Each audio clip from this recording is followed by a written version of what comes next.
be your lover, baby. I wanna be your man.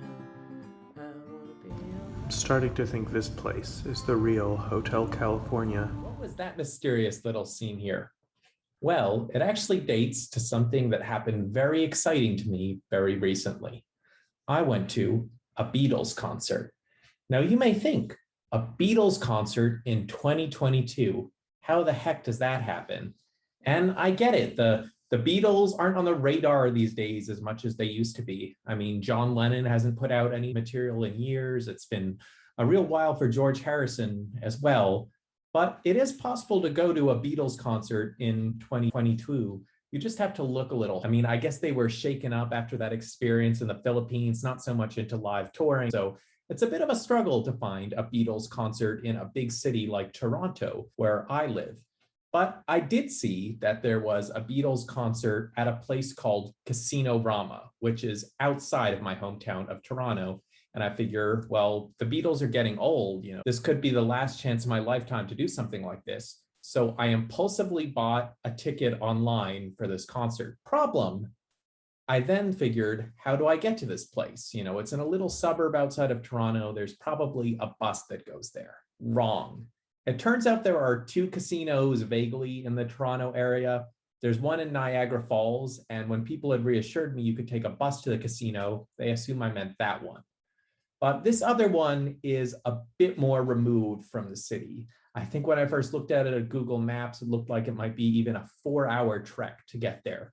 It wasn't quite so bad, but I realized I would have to go on an adventure to go to a Beatles concert. It is 8:35 a.m. and I'm being extra careful.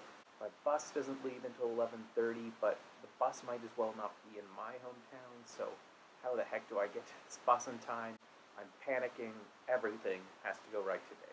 So I did my research. I emailed the casino. How the heck do you get here? Surely they would have some ideas from the closest big city, which is Toronto. And they didn't really have any suggestions. The closest they did is they said there might be something on this bus line called Northland Express. So I looked it up. And in order to access Northland Express, I had to go to the very top of the Toronto subway line, the top that was only built recently and is outside the city of Toronto proper. So from where I live in Midtown Toronto, I had to transfer multiple times. It took about an hour of riding onto the subway before I finally got to the place where the Northland Express bus leaves. I got bored on the trip and decided to check my horoscope. Now finished the first part of my journey. I just spent about 50 minutes on the subway getting to almost the top of the line. I've never seen a subway station before that goes to a highway, but here we are. Everything is shiny here at Highway 407 subway station. This is the future. But now things are scary. I'm hearing an eerie beepy sound. There's not any person here to help you, and I do not see the right bus company. The sign for the Northland Express wasn't visible. It was one little seat by a bench, and for a while I was worried I was at the wrong place in this suburb called Vaughan. I might have to go to a completely different place on the Highway 407, but luckily I did find my sign, and I'd somehow managed to get there early. So I put on my Discman, jammed out to the doors for a little bit, and finally the bus came. We passed through a town, a small city called Barrie, before finally getting to the place called Aurelia. So this is not where I'm staying, but it's a cool name, obviously. And it was about a 20-minute walk to my hotel from there, but it wasn't the nicest 20-minute walk. Aurelia does have a main street, but the place where the bus drops you off, it looks a bit like Nowheresville. Hello. Luckily, I did get to my hotel in plenty of time, and it was a question of what I would do then to experience the city of Aurelia. I looked up what is there to do in Aurelia, Ontario. Well, there was a museum associated with a Canadian writer named Stephen Leacock, but I've basically read nothing by Stephen Leacock, and also his museum closed at 3 p.m. and it was 2 p.m. So I decided, nah, there was an art museum. I stopped there. It had some nice paintings. And then I saw there was another important musical stop along the way. There was a statue of Gordon Lightfoot. Problem, it was in a park that was somehow 40 minutes away from the art museum.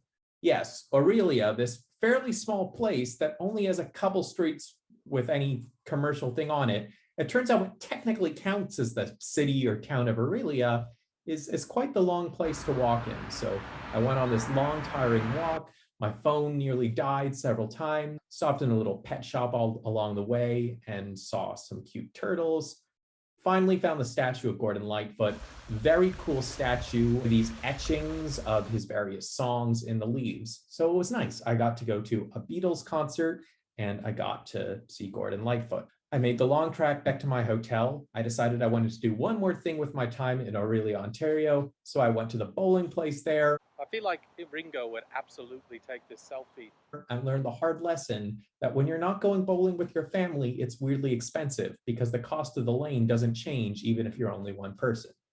I then took a taxi to the casino, though it was kind of awkward because there is not a very busy taxi service in Aurelia. So they weren't sure at first they could get me a taxi in an hour. One did come and the driver wasn't sure what my name was, but I figured it was the right taxi. And now the magic is getting close. I've made it to a casino. The casino is on an Anishinaabe Indigenous reserve in a place called Rama.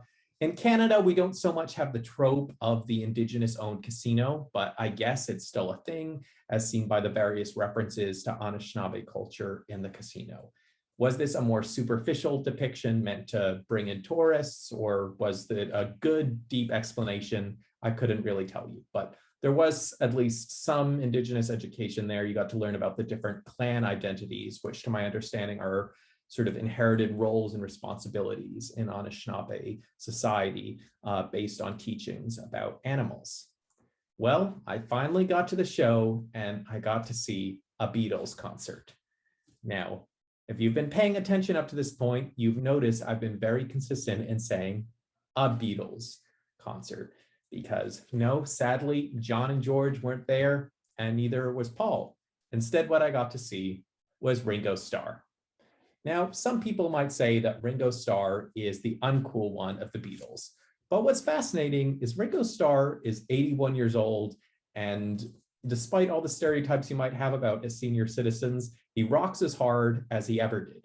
Ringo Starr might not have been considered a singer back when he started, but he sings just as well now as he ever did. It was a lot of fun to hear the classic songs, Yellow Submarine, Octopus's Garden, and of course, with a little help from my friends.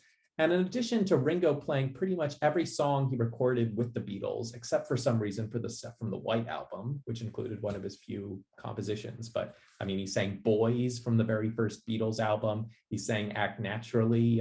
He sang Matchbox by Carl Perkins. He plays with what's known as the All-Star Band. And so he has various other relatively famous musicians playing with him. There was the great Edgar Winter. There was Hamish Stewart of the Average White Band, who played a funky song I never heard before called Cut the Cake. There was Colin Hay from Men at Work, the band that famously gave you A Land Down Under. And there was Steve Lukather from Toto. And basically the way the concert worked is Ringo would occasionally take breaks from singing to play the drums for these other people's songs. So yes, while thinking I was just going for a Beatles concert, I also pretty much got a mini Toto concert, as Steve Lukather got to sing vocals on 3 songs, and those 3 songs were Rosanna, Hold the Line, and Africa. And of course, we got to hear the classics from those other groups as well. So got to bop to Who Can It Be Now and A Land Down Under. So overall, it was quite the adventure to go to a Beatles concert, and it did not quite end with the end of the concert. I'm starting to think this place is the real Hotel California. You see, after I walked out of it, I called a taxi to take me back to my hotel. The problem was, this is a small town. So even though this was at a casino, a place where presumably a lot of people get drunk and need a taxi service, they only had the few cabs this small town had to offer. So I ended up staying at the casino for 2 hours after the concert until finally they had a cab available for me. I briefly went into the casino room and could not figure out the appeal of it. It basically looked like you put money into candy-colored machines and it disappeared because they are purely games of luck. The Ontario Gambling Commission even had this ad with a sad cat playing a slot machine where they tell you, no, don't trick yourself, there's no skill to it, it's pure luck. So basically, from 12 in the morning until 2 in the morning. I just sat in the corner of a casino listening to podcasts, typing some things up on Google Docs on my phone. But, having that frustrating late night at the end of it was okay because I got to go to a Beatles concert. I got to sing along with the singer of the greatest Beatles song ever, Octopus's Garden. So thank you, Ringo. Thank you for the peace and love. I'm glad I got to have that little adventure. Hello again, friend. Heading back to get my bus. I'd like to be I'll miss you. under a sea in an octopus's garden with you.